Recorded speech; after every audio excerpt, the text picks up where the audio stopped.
Yaitu bahwa tahun 2002 seperti Anda ingat, 2002 dan 2003.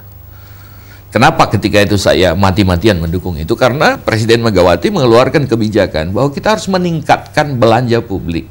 Supaya belanja publik itu makin lama harus lebih besar dari belanja aparatur.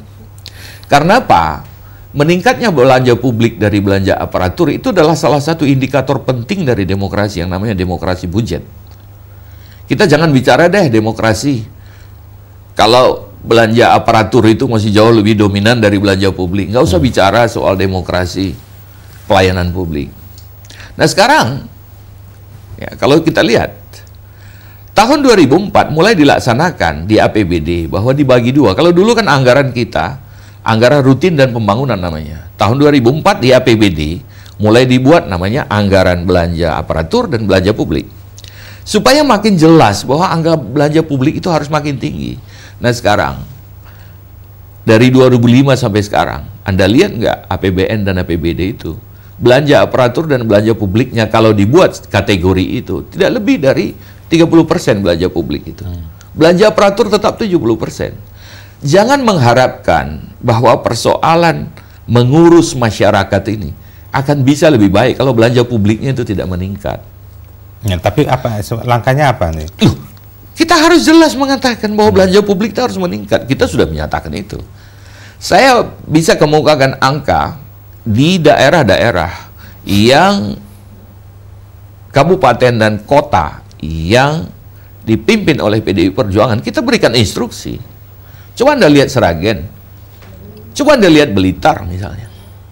Coba Anda lihat Lebak misalnya. Bagaimana meningkatnya belanja publik itu. Banyak contoh yang bisa kita kemukakan. Ini soal sangat strategis ke depan. Kalau kita memang mengurus rakyat kita dan melakukan demokratisasi anggaran, maka belanja publik itu harus meningkat tahap demi tahap sampai pada suatu waktu paling tidak sama dengan belanja aparatur. Kalau belanja aparatur tetap dominan dibanding belanja publik, kita nggak usah bicara demokrasi deh. Itu berarti demokrasi hanya soal pemilihan umum. Belanja kita itu masih sama, bahkan lebih rendah. Ya, ini pertanyaan saya. Ini kan memang sudah dicontoh, tapi langkah lebih konkret yang sekarang sudah berjalan.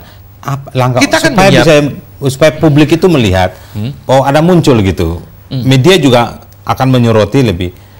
Apa ada langkah-langkah? Menurut hemat saya, gagasan dan pikiran semacam ini sudah dikemukakan di dalam banyak kesempatan. Tetapi tentu saja merupakan hak media untuk mengangkat itu apa tidak kan? Karena buat kami persoalan ini sekali lagi bukan cuma sekedar persoalan pemilu 2009 ya. Persoalan kedaulatan pangan, persoalan meningkatkan belanja publik ya, persoalan memberikan subsidi yang diperlukan kepada para petani, nelayan kita. Itu bukan persoalan kemenangan 2009 saja, tapi persoalan ideologi strategis yang menjadi concern kita sebagai bangsa. Itulah sebabnya maka oposisi itu mestinya bukan hanya dilihat dalam konteks pemilihan umum. Ini yang strategis ya. Iya. Tetapi oposisi juga perlu dilihat dalam bentuk pemikiran alternatif untuk mengingatkan kita kembali kepada cita-cita kita berbangsa, kepada nilai-nilai kita berbangsa. Semua negara, oposisi di semua negara itu selalu muncul begitu dia melihat perkembangan demi rakyat ini makin susah, dia akan muncul dengan sebuah mosi. Sebuah mosi kemudian melalui proses dan terjadi proses impeachment. Amerika sendiri punya itu, semua negara-negara demokrasi. Di Indonesia ya di dalam sistem parlementer maka tentu saja kita bisa meminta mosi tidak percaya karena pemerintah dianggap gagal. Di dalam sistem presidensil maka impeachment tidak dilakukan karena prestasi pemerintah, tapi karena dia melanggar undang-undang dasar dan melanggar hukum.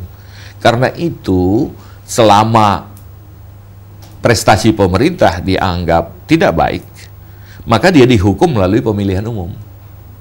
Kita sampaikan pada rakyat bahwasanya apa yang dijanjikan oleh pemerintah itu gagal total soal pemerintah segala. Silakan rakyat menilai. Karena sekarang kan orang masih lihat benar sistem kita adalah presidensial, tapi tetap saja parlemen lebih berkuasa, lebih heavy. Tapi sekarang kelihatannya kuat, sama-sama kuat karena pemerintah pun apa yang dilakukan pemerintah, DPR tidak berkutik. Oh ya, tidak tapi berkutat. saya perlu kemukakan, oposisi yang kita lakukan itu adalah oposisi dalam perspektif ideologis dan konstitusi kan. Jadi sebetulnya kalau ditanya pada kami, ditanya pada saya lebih senang pemerintah itu berhasil, ya, rakyat ini jangan menderita, daripada pemerintahnya gagal, rakyatnya menderita, walaupun itu menguntungkan oposisi, jangan lupa itu.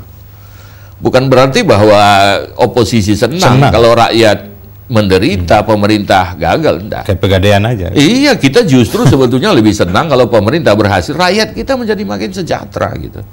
Tetapi kalau janjinya sendiri, dan ini bukan janji kampanye, ini janji kenegaraan. Persoalan kita karena menghadapi ditandatangani dalam peraturan Presiden nomor 7 tahun 2005. Persoalan kita menghadapi bangsa ini yang memang mental bangsa ini terkungkung lama gitu. Sehingga kadang-kadang kemiskinan ini orang sesaat itu bisa lupa. Oh iya. Ketika diobatin sedikit. Iya. Dan ini gencar loh. Ini sedang digencar untuk ini. Nah, ini pertarungan antara oposisi memainkan isu ini bukan untuk bagaimana rakyat susah senang, tapi bagaimana supaya menjelaskan ke publik bahwa ini loh ada persoalan yang sangat strategis yang semua yang dibantu itu tidak, tapi tidak. Itu betul, karena memang substansi daripada oposisi itu tidak sekedar dipahami kebenaran dan kebaikannya, tapi juga memang harus melalui satu public relation yang baik, ya, melalui suatu publikasi yang baik. Ya, menurut saya itu satu kritik juga buat oposisi, ya. Tetapi yang lebih penting buat kita sekarang begini, apakah kita tetap mau berbangga dan menari di atas gendang yang kita sebut sebagai gendang keberhasilan ketika rakyat kita kan politik kan yang biasa kekuasaan.